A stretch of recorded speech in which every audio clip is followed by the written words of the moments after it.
First came the friendship of pain, and then began the stories of love's meeting. O Waris Shah, never awaken the sleeping love, for it brings the deepest sorrow of separation.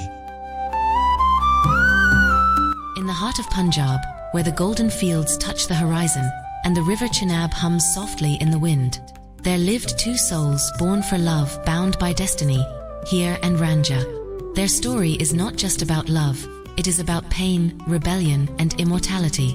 Heer was born in the village of Jang, daughter of Chachik Sale, a wealthy and proud landowner.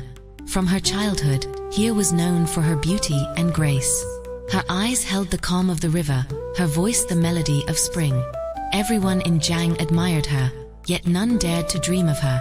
She was the pride of her clan, destined for power and respect. But fate, as always, had written another story. Far away in Takht Hazara lived Heer Ranjha, a young man of the Ranjha clan. The youngest among his brothers, Ranjha was gentle, poetic, and fond of music. While others toiled in the fields, he played his flute by the river, lost in his own world. His flute could charm birds from the sky and bring tears to the eyes of listeners. But in his own home, peace was rare. His brothers' wives mocked him. "You think music feeds the stomach, Ranjha? Go play your flute somewhere else." Wounded by insult, Ranjha left his home one morning. With nothing but his flute and a broken heart, he walked away, barefoot, hungry, yet strangely peaceful. He whispered to himself, "Let the winds of Punjab take me where my heart belongs." And destiny carried him to Jang. As Ranjha reached Jang, weary and dusty from travel, he saw the wide green fields glowing under the sun. And there, near the river Chenab, were girls laughing, singing, and cutting grass. Among them was Heer. The moment Ranjha's eyes fell upon her, the world around him vanished. It was as if time itself stood still. Heer noticed the stranger, his handsome face, his weary feet, his flute hanging by his side.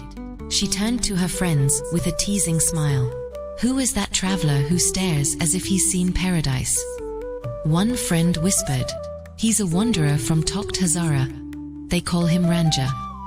Heer's heart stirred. The laughter faded, replaced by something she couldn't explain. Later that evening, she told her father that the new traveler should be hired as the caretaker of their cattle.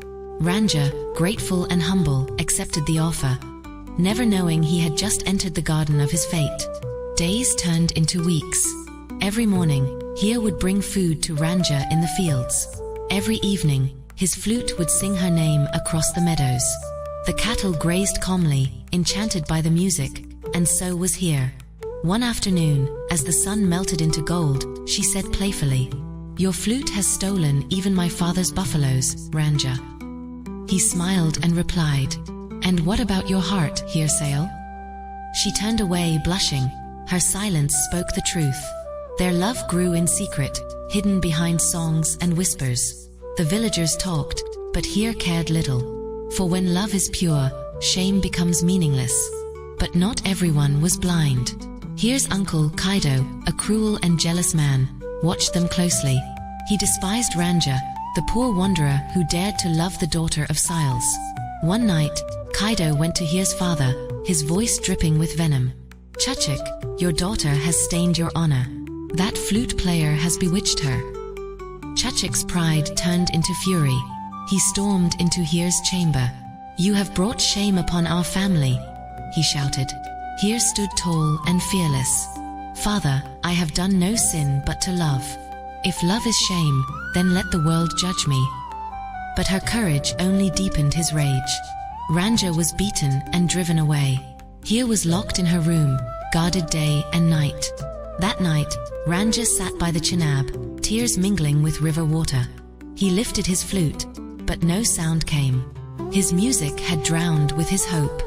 Ranjha wandered again, not as a lover this time, but as a lost soul.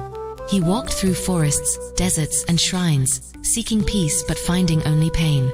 Finally, he reached the monastery of Baba Gorakhnath, the saint of yogis. Ranjha bowed before him.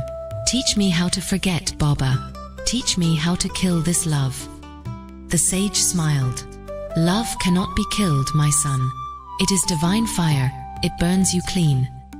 Ranjha became his disciple, dressed in the robe of a fakir. He smeared ash on his face, carried a begging bowl, and roamed as a saint. Yet every beat of his heart still whispered one name, Heer. Years passed. Heer's parents decided to marry her to a man named Saida Kara. On the day of the wedding, a group of fakirs arrived, asking for alms. Among them stood one with a face hidden behind ashes, Ranjha. When Heer came to offer food to the holy men, her eyes met his. The bowl fell from her hands. Ranjha, is it really you? She whispered. Tears rolled down his cheeks.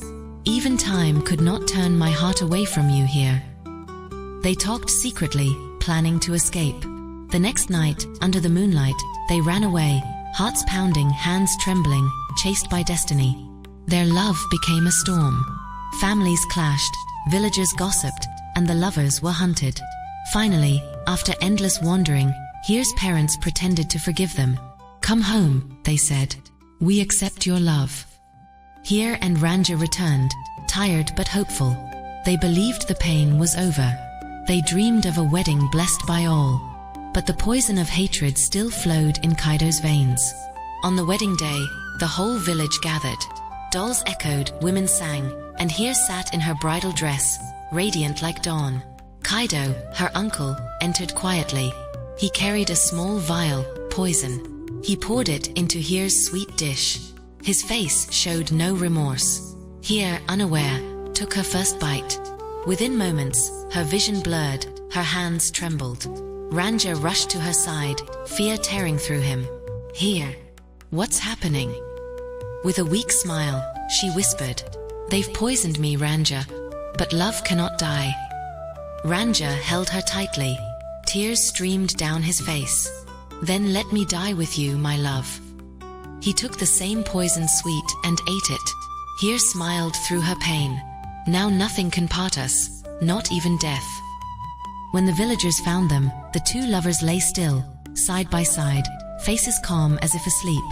They buried them together, near the Chenab River, under a tree where they had once met.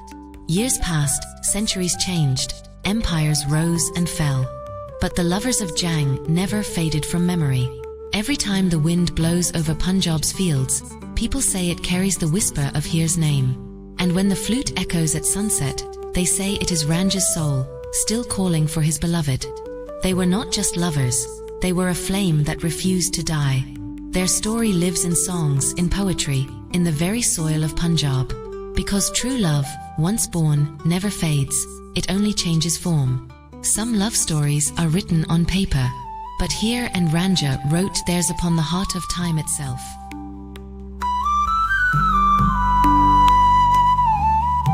The love of Heer and Ranjha still lives, untouched by the hands of time. O Waris Shah, write again of Heer's sorrow, and unveil the eternal secret of love.